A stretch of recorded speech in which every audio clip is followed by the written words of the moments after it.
If you ever feel out of control around food, you're not alone, and you're in the right place to learn practical, no-nonsense information about why you binge and how to stop.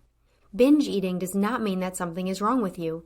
It's a natural but primitive brain response that you can correct. If you're ready for change, sign up for the Brain Over Binge self-paced online course for less than $20 per month. And if you feel you need personalized support, we also offer one-on-one coaching and group coaching. To learn more, go to brainoverbinge.com/subscribe. And I hope you enjoy the show.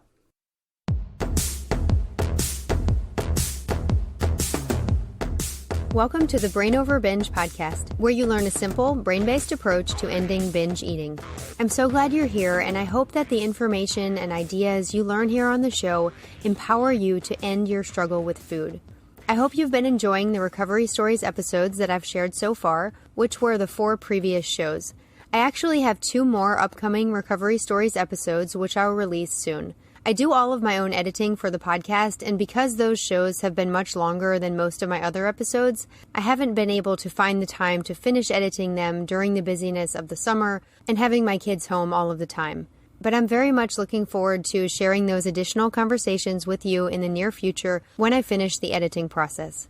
One of my favorite parts of this summer was doing those Recovery Stories interviews and getting the chance to talk with people about the amazing and inspiring changes that they have made in their lives. If you have not listened yet, I definitely encourage you to go back and check out episodes 101 through 104.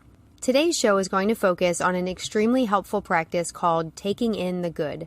I'm so happy that Brain Over Binge coach Julie is here to talk about this practice and what it entails, as well as the useful implications for binge eating recovery. You're going to be learning to support yourself by internalizing positive experiences and focusing on what is going well as you work on becoming binge-free. Hi, Julie. Thanks so much for coming back on the show. Hi, Catherine. I'm so happy to be here always. Yeah, for sure. And we have a great topic. I'm really excited about talking about this because this is something that not only helps, I think, with recovery, but in so many areas of life. And I think we're going to focus more on the recovery aspect of it. But we're talking about a concept called taking in the good. And Julie, will you just talk about what this means and where it came from? Yeah, absolutely. So taking in the good is an idea that I am expanding on today from Dr. Rick Hansen. And I love his work and I incorporate it into everything that I do, how I live, and also my coaching. And it's this idea that when you're having a beneficial experience, you should enjoy it, have it and enjoy it. And all too often, because of the negativity bias of all human brains, we zip through life. And when we're having a good moment in our lives, we just kind of blow right past it without absorbing it into ourselves so that the beneficial moment can actually make an impact on us. Whereas when we have a negative experience, we can fixate on it. We can make it larger than life. We replay it. We ruminate on it. We build it up in our brains. And it gets stronger and stronger and stronger. Rick Hansen often says this, that we are like Velcro for the bad and Teflon for the good. The concept is that the things that are negative in our lives are very sticky and we hold on to them and they become larger and larger. And the things that are positive in our lives, just we blow right past them. And so this whole concept is about how to shift that balance. Yeah, it's so interesting because there's a science behind it. And I love how Rick Hansen always brings in brain science. And our brains evolved with this negativity bias because we had to survive. We prioritize looking for danger, looking for risks, looking for things that are going to go bad, and if we don't take action to correct that, that's just the direction our brain is going to go. And it goes that way, I think, a lot in recovery. Just think about yourself and often you think all the negative things about your body or how you're eating. And it could be just one thing and you're focusing on that one thing instead of all the things that went right or all the positive things about your body. So yeah, this is just a great topic to talk about. It's so aligned with recovery and food and bodies because everybody that I work with is always fixating on the mistake with their meal, the imperfect meal, the number on the scale, the one thing that they don't like, and they fixate on it and they ruminate on it. And any little moments where they think there's something that's imperfect or not going the way they plan, all of a sudden that story is what they repeat over and over and over again. And as I've said many, many times, we get good at what we practice. And if you practice what you don't want, you're going to get more and more of what you don't want. Yeah, for sure. And when you practice what you do want, and we're going to get into sort of how to put this into practice, but when you put this into practice, taking in the good, then you get more of the good. And I think a good thing about it too is that it doesn't necessarily require you to change those negative thoughts. It just requires you to redirect your focus onto the good, and the negative thoughts can kind of fall away. And it's not that you're totally disregarding them. It's that you're focusing on where you want to focus, and that builds up over time. Yes. Yeah, we can't control what arises in our brain ever. And as I always say, you want to expect and allow those negative thoughts to come. Expect and allow yourself to have a human brain that's going to be looking for danger, and then don't take it seriously. That's the piece of it that's so important. Just like I always say, we want to expect and allow urges to come, urges to binge, urges to purge, urges to judge our bodies. It's the same thing. Expect and allow your brain to fixate on what's going wrong. And then knowing that, then you shift the direction to, wait a second, what's going right? What's actually good here? Yeah. And it's not deluding yourself into thinking things are good when they aren't. It's your brain is deluding you already. So we're deluded basically all day long with this negativity bias, and we're just trying to shift it. We're trying to shift it so that we are focusing more on the good. So let's talk about the practical sort of how-tos of how to take in the good as you go about your day, as someone who is trying to overcome a struggle with food. Yeah, I mean, we can put it in any context, actually. But for example, I always talk to my clients about loving what you love with full permission and full pleasure. So you're having a beautiful meal, have it and enjoy it. And then expect your brain to say, that's not enough food. That's too much food. That's going to make you fat. What are you doing? La, la, la. And instead say, this is delicious. I'm nourishing my body, and really take it in. Enjoy the meal, full permission, full pleasure, and then get on with your day. Same thing with movement. You know, when you're moving your body in a way that isn't punishing, you're finding your way of moving your body. Enjoy that movement with full permission and full pleasure. Same thing with dressing your body in a way that feels good, that loves you back, instead of squeezing into clothing that doesn't fit. Put on those clothes with full permission and full pleasure. And again, your brain is going to say, oh, but this is the wrong size, or this isn't a hard enough workout. And so you expect your brain to go to danger and instead say, I have a body that can move. This fabric feels so good and it's fitting me so nicely. All of those things, have it and enjoy it. Yeah, and it doesn't take long. I think, what does Dr. Rick Hansen recommend as far as, does he say take 10 seconds or? So, the idea is that it's like 20 to 30 seconds of having the beneficial experience and really holding it with you and enhancing it. So bringing in all of your senses, imagine it seeping into your body, that pleasure. This is a moment of pleasure. Enjoy it, have it and enjoy it for 20 to 30 seconds, and do that about 6 times over the course of the day. So you're talking about 2 to 3 minutes of your life to help tilt the balance, but really making it an overt practice. So you're out on a walk and you see a beautiful flower and you stop and you smell the flower and you just stop and thank yourself for taking that moment. Enjoy it, smell it, see the colors. This is a good moment. Let it seep into you. And when we repeat that, it's the saying that neurons that fire together wire together. And he talks about this concept in his book. Yeah, it's a very repeated phrase by all neuroscientists because that's how we form new circuitry in our brain.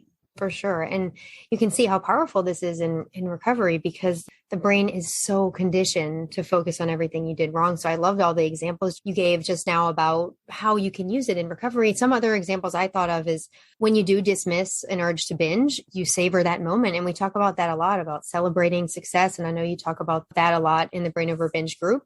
So helpful to celebrate your success.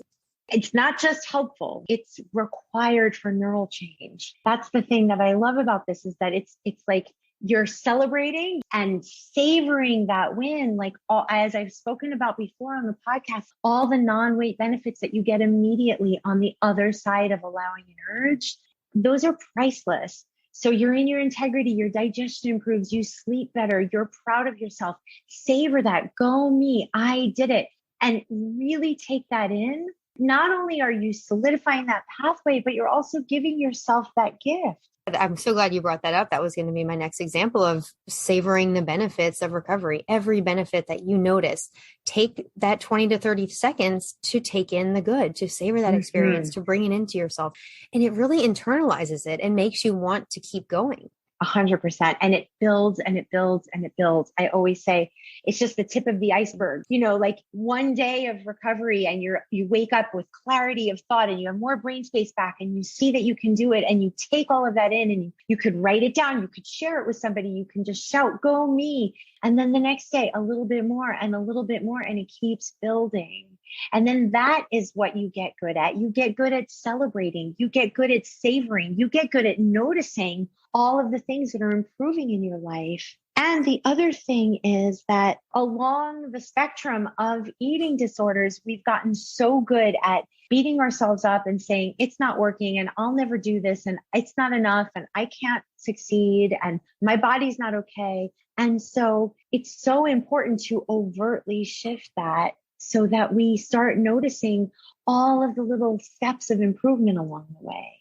Absolutely. And once that becomes who you are as someone who doesn't binge, you never want to go back. That's an important part of taking in the good. Like when this is over, you realize how much better your life is now without it. And then you can use this concept in many other parts of your life. I feel like once you can learn to do it with your struggle with food, you can learn to do it with so many areas of your life that your brain just has that negativity bias. Totally. So this is the concept of taking in the good is part of Rick Hansen's larger theory of positive neuroplasticity. And Julie, you are trained in this. Can you talk more about how you use this in coaching? Yeah, I mean, it's just a part of how I work with clients, both in the group and privately. It's just redirecting people's thoughts, helping them to see where they're already succeeding, helping them to savor what's better right now, repeating that over and over and over again, teaching people to have it, enjoy it, savor it. And in fact, even in the group, for example, hearing how other people are succeeding and celebrating starts to shift the balance. So it comes up all the time. And also, I offer guided meditations where I build in some of these strategies. So the group has access to monthly mindfulness meditations that I offer. And I know that your course participants get some of them as well. And so I actually bring in guided practices where people are walking through that, having a beneficial experience, enjoying it, savoring it, looking for the good, taking it in. And it's so helpful. It really is. So if you go to brainoverbinge.com/group, you can see there's a badge there that says positive neuroplasticity training under Julie's picture. And you can click on that and it brings you to the page to learn more about this. And Julie has so many different things she brings into the coaching, which is why she's so valuable as the leader of this group and then in the one-on-one coaching as well. So yeah, Julie, thank you so much for sharing this piece of what you teach and what you bring to your clients. It's my pleasure. And to everybody listening right now, find something that's good right now going on in your life. Have it, enjoy it, savor it for 20 seconds. You've got 20 seconds right now to take in something that's going well. Take it in with all of your senses, hold it with you. Just notice this is a good moment and take it in. Yeah. Even just listening to this podcast and taking the steps that you need to take to be free of this problem, it's already something that you can take in. Exactly. Yes. Go you right now. That's right. So thank you so much, Julie, for being on the show today. I really appreciate it. And I also wanted to mention, I did mention brainoverbinge.com/group, but also you can go to brainoverbinge.com/1-on-1-coaching. And that link is in the show description for one-on-one coaching with Julie, where she also brings in these same concepts. Exactly. Thanks so much, Catherine. It's great to be with you always. Awesome. It was a very helpful conversation. Thank you so much. I hope this conversation provided a fresh perspective and a new way for you to experience your recovery in your life as well. If you do need personalized support and accountability as you make brain changes, I encourage you to go to those links in the show description to learn more about working with Julie. The last thing I want to mention is that the Brain Over Binge Recovery Guide is now available as an audiobook. That is my 2016 book that is a self-help book that guides you through recovery in a structured way. The paperback version of this book has workbook elements where you actually write your thoughts in the book itself, and for the audiobook, there are short pauses for you to reflect on the writing prompts or to stop the audiobook in order to write your answers in a journal or on your device. You can get the Brain Over Binge Recovery Guide audiobook on Audible, and there's a link to that in the show description as well. Thanks so much for listening today. I look forward to talking to you again in the next episode. Until then, I want to encourage you and remind you that you have the power to change your brain and live a binge-free life. The Brain Over Binge podcast is produced and recorded by Brain Over Binge Recovery Coaching, LLC. All work is copyrighted by Brain Over Binge Recovery Coaching, LLC, and all rights are reserved. As a disclaimer, the hosts of the Brain Over Binge podcast are not professional counselors or licensed healthcare providers, and this podcast is not a substitute for medical advice or any form of professional therapy. Eating disorders can have serious health consequences, and you are strongly advised to seek medical attention for matters relating to your health. Please get help when you need it, and good luck on your journey.